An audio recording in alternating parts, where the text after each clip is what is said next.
Mexico makes history in its biggest ever election.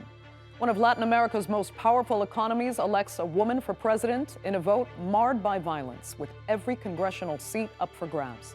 So can a continuation of her predecessor's policies bring Mexico the security it so desperately needs? And will newly elected Claudia Sheinbaum set herself apart from her predecessor? I'm Andrea Sankey, and today's Newsmaker is Mexico.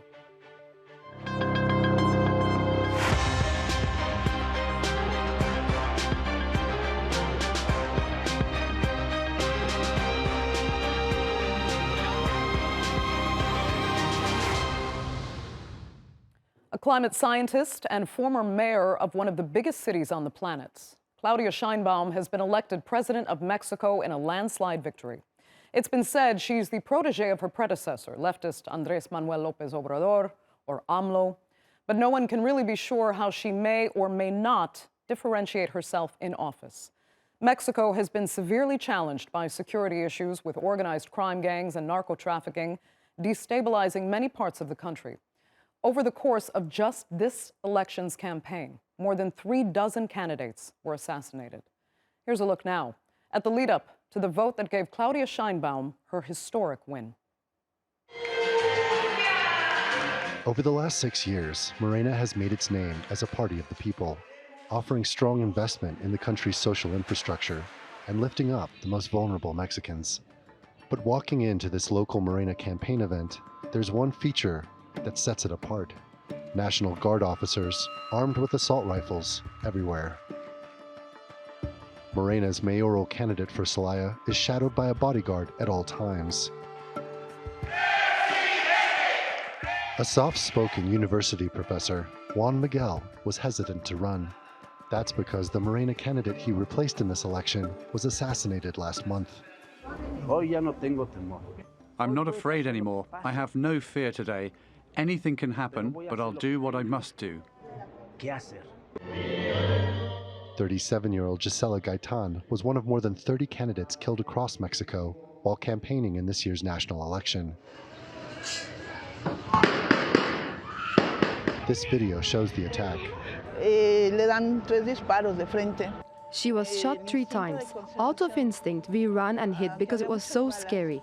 And then she was shot 3 more times while she was lying on the ground.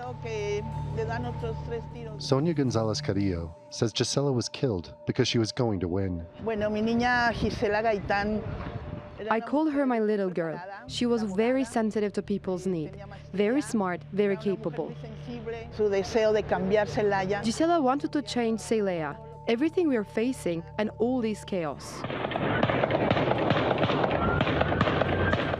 The violence in Celaya, one of the world's most dangerous cities, is driven by drug cartels, a constant threat here. Celaya is at the heart of a national debate over security policy. This city is not only dangerous for political candidates, but the most deadly in the country for police. Local officers allowed us to ride along on one of their patrols. The city government has opposed national Morena Party policy to make peace with drug cartels, putting police here front and center in confronting organized crime in Celaya. In Mexico, you have the example, the most powerful organized crime in the history of humanity. Critics say the stain on Andrés Manuel Lopez Obrador's legacy as president will undoubtedly be his security policy, with a majority of Mexicans polled saying he's done a poor job fighting organized crime.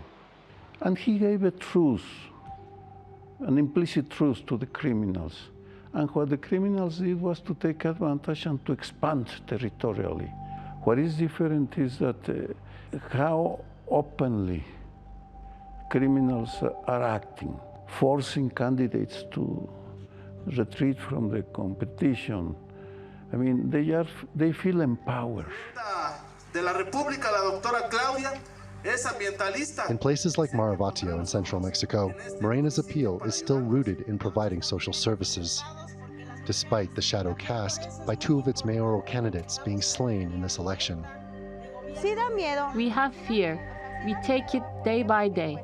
We can't stop because we have a mission, and we have to keep moving. But we also have to be cautious. The problem is that impunity is the law of the land.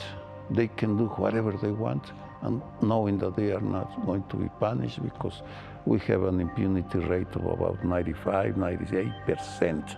It is hard what I'm going to say, but we are a country without law. Security policy will remain one of the largest issues for a long time to come in a country that still grapples with not only how to protect its people, but also its politicians. Randolph Nogel, The Newsmakers, Celaya and Maravatio in central Mexico. So with this historic result, can Claudia Sheinbaum turn the tide on crime and continue to maintain the popularity of her Morena party? Well, joining me now to debate that and much more are from Mexico City, Director at the Program of Studies on Democracy, Justice, and Society at the National Autonomous University of Mexico, John Ackerman. From Milwaukee, Deputy Director and Lead on Mexico at the Atlantic Council, Maria Fernanda Bozmoski. And also from the Mexican capital, the Committee to Protect Journalists Mexico representative, Jan Albert Hootsen. Thanks all so much for being with me. Maria Fernanda, I'll start with you. It is rather inspiring to have witnessed, two women, first of all, running for president, then to have an environmental scientist win such a clear victory here. So what do you make, first of all, of this election result? And what does it say to you about Mexico? Thanks, Edra. I think definitely historic, exciting. However, I do feel that the victory in the moment has been overshadowed by men. Unfortunately, we continue to talk about what influence, if any, AMLO will play on Sheinbaum administration. We continue to talk about what will happen, what would happen if Donald Trump were to come to the presidency in the United States in November. So I would love if we could relish on the fact that there's been a woman elected to North America's, for the first time in North America. But it is still very much so a conversation focused on the men around her. Okay, because quickly, what do you think it really means to have had a woman elected for the first time in this country's history? It's important. It's historic. It's one of the largest economies in the Western Hemisphere, and it's still a country that is very much suffering from machismo. So I think that it's a big sign. It's a big symbol that Mexico is moving. It's becoming more progressive. That the feminist movement has had a big impact on the country. We saw a few months ago that abortion was decriminalized in Mexico. It's a big deal. Yeah. Well, John Ackerman, are you on the same page there, or do you think it is necessary to look at if she will, take a different tact than her predecessor, if she will emerge from his shadow, as I've heard said several times? Or do you think that Mexico should really be focusing, especially right now, on celebrating the fact that they have done what so few other countries on this planet have actually done? No, there's a major achievement that we have a one president, especially someone like Claudia, who's such an important leader in her own right as an academic, as the ex-mayor of Mexico City, very long political trajectory. It is true that Mexico has, machismo in its culture, but politically, we've actually been way ahead for a long time.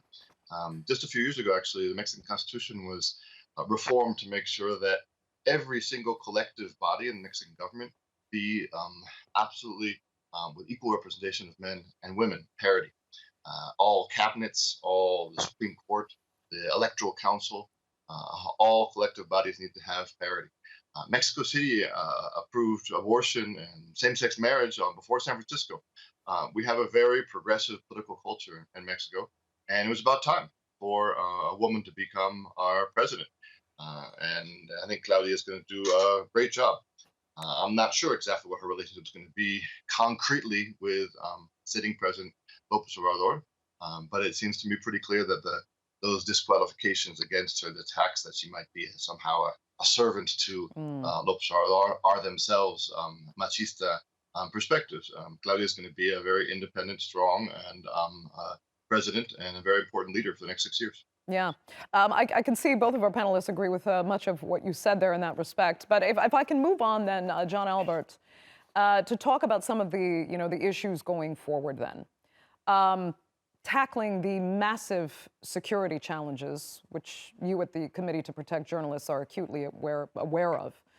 Those challenges, they kind of eluded her predecessor, though he does claim to have dramatically reduced the homicide rate, I think he says by about 20%. Do you think the Sheinbaum administration is poised to do better than that?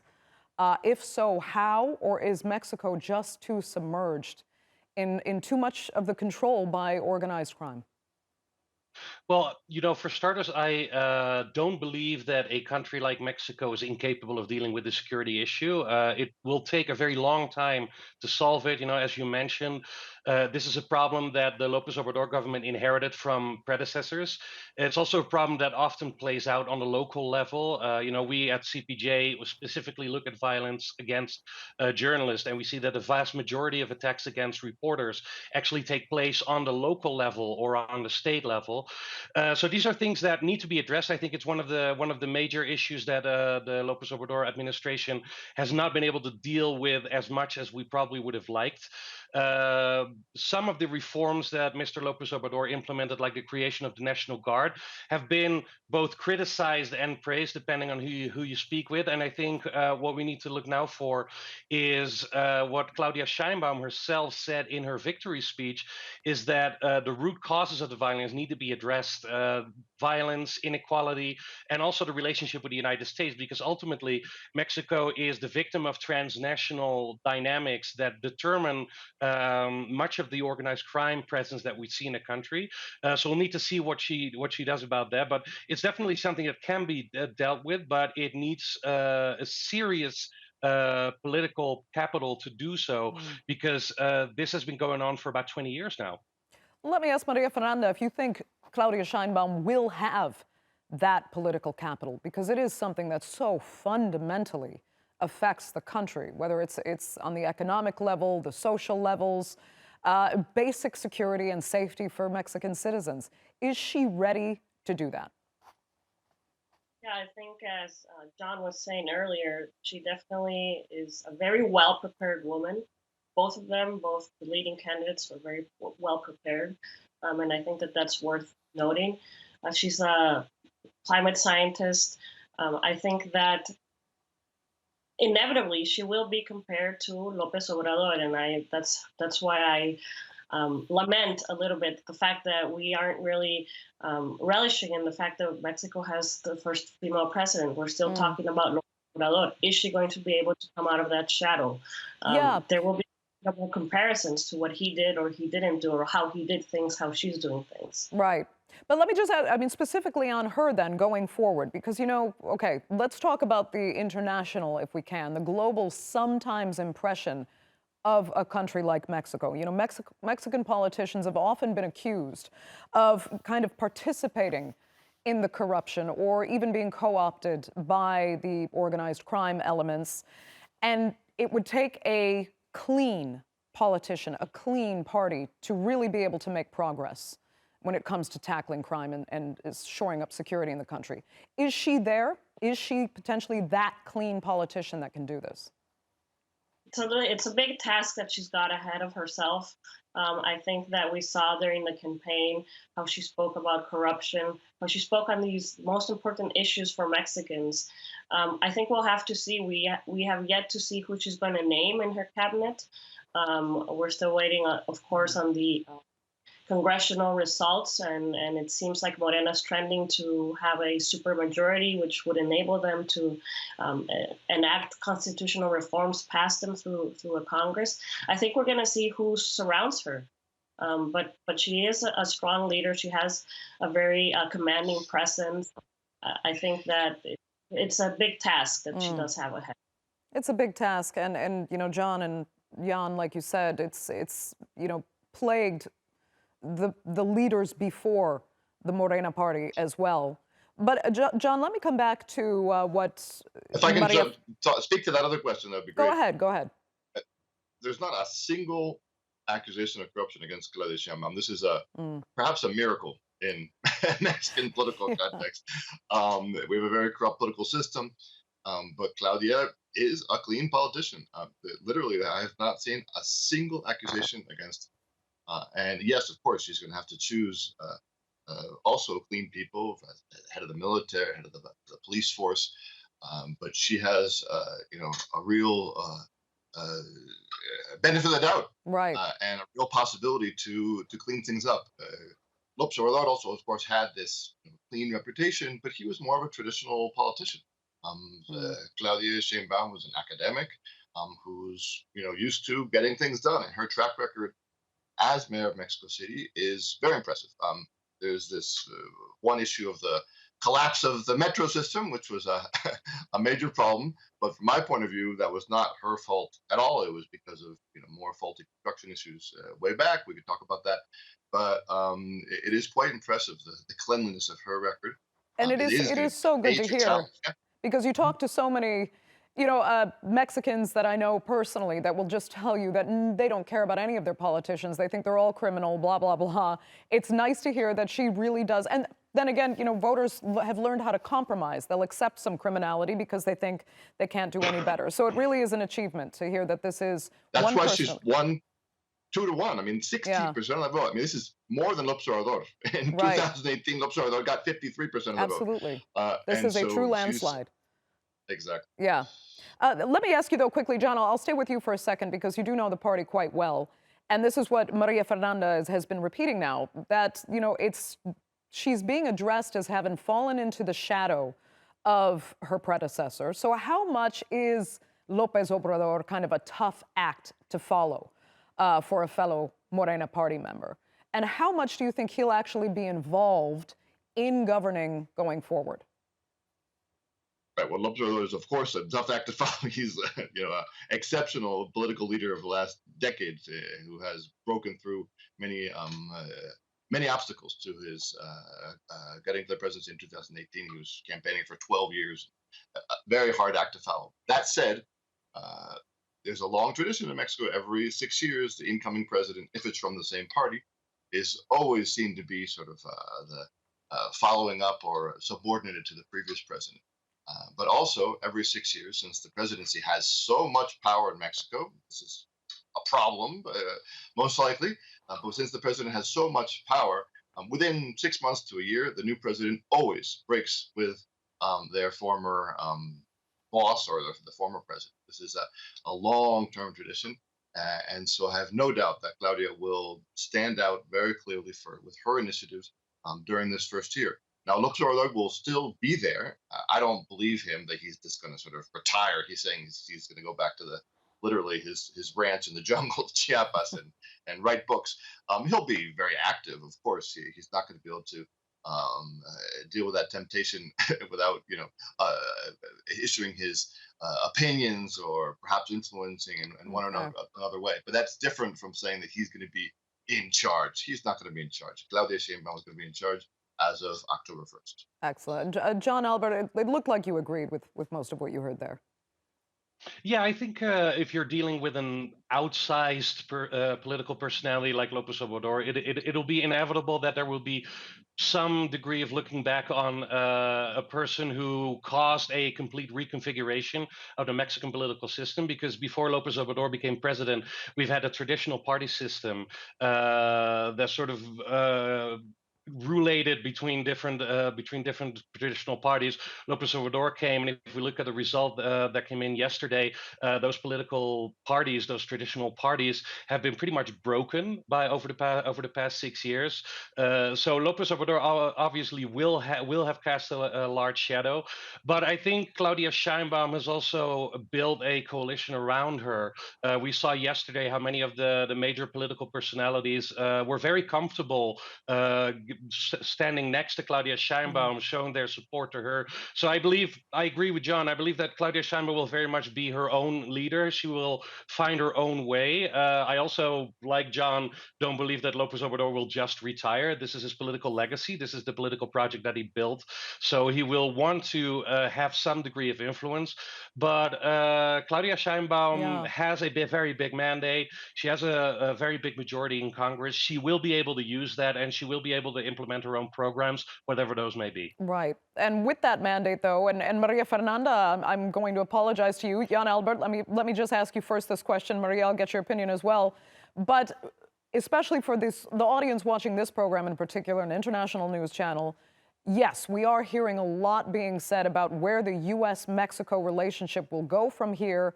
How fundamental do you think that will be to her performance going forward? Do Mexicans genuinely care about it? And what kind of policy do you think she'll craft? Similar to her predecessor, or will she change tack there?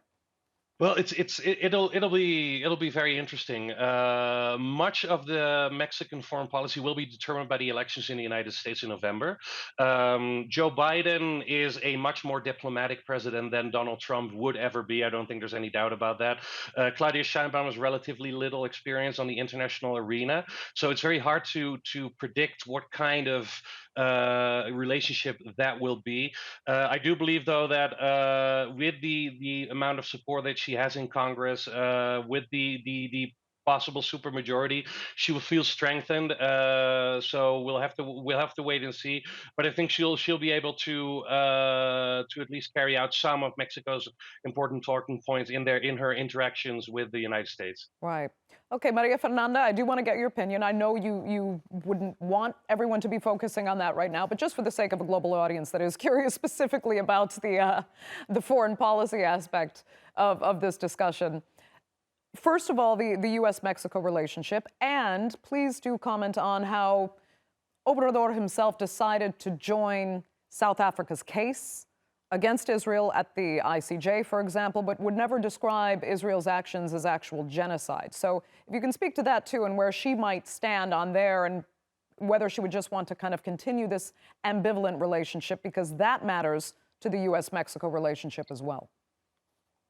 I mean, the next few months are going to be very interesting. We're going to see the rhetoric here in the United States start to shape up a little bit even more. Migration is always the #1 issue. Mexico ends up being a scapegoat for many of the ills of the border. And I think that we're going to see Mexico being front and center of the U.S. campaign. And I think that we would see Sheinbaum continuing many of the policies of Lopez Obrador on energy, for example. I think on migration, from her campaign speeches and from her speech last night, I don't really see her being kind of standing up to a potential Donald Trump 2.0. And I think that Mexico would continue to do the dirty work of sending migrants back to their countries in Latin America. I don't see Claudia Sheinbaum breaking away from that. Okay.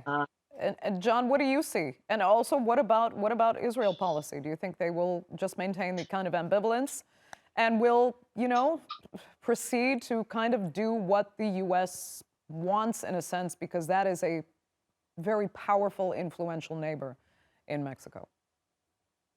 It's interesting. Claudia Sheinbaum hasn't wanted to talk too much about foreign policy, perhaps because she, as Jan was mentioning, doesn't have a whole lot of experience in the area, and also because it sounds like she's wanting to trace the same line as Lopez Obrador, which, correctly pointing out, is quite ambivalent, both with regard to Israel-Palestine and with the United States. So this is Morena is a left-wing party, which for a long time has defended national sovereignty, but has been very pragmatic in terms of wanting to work with the United States.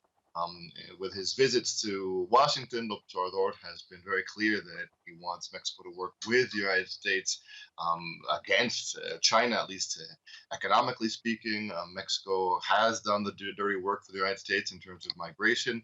I'm not sure that Claudia is going to change this a lot.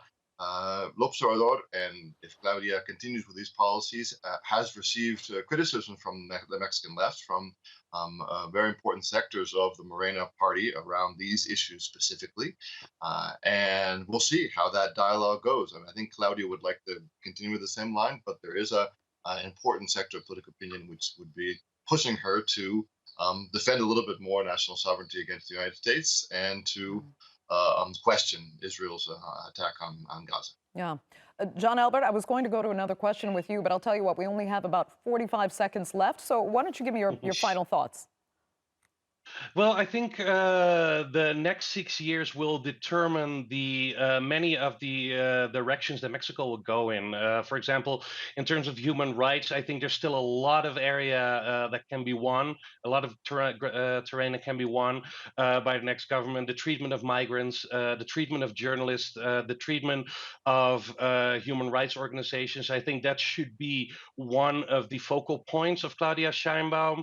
And ultimately, I think her presidency will be largely judged on that, as well as her economic policies. I wanted to get to human rights with you. We have 10 seconds. What specifically would you most want to see her go after? Well, I work for the Committee to Protect Journalists, so I really do want her to step up in the Mexican government's attempts to protect reporters and promote freedom of expression in Mexico a lot more than has happened until now. Absolutely. The record is a bit troubling for the country. So, John Albert, that will have to be the last word for this edition of the Newsmakers, because unfortunately we're out of time. I'd like to thank all three of my panelists so much for being with us. Our viewers, of course, for joining us as well. Remember, you can follow us on X, and do be sure to subscribe to our YouTube channel. I'm Andrea Sankey. We'll see you next time.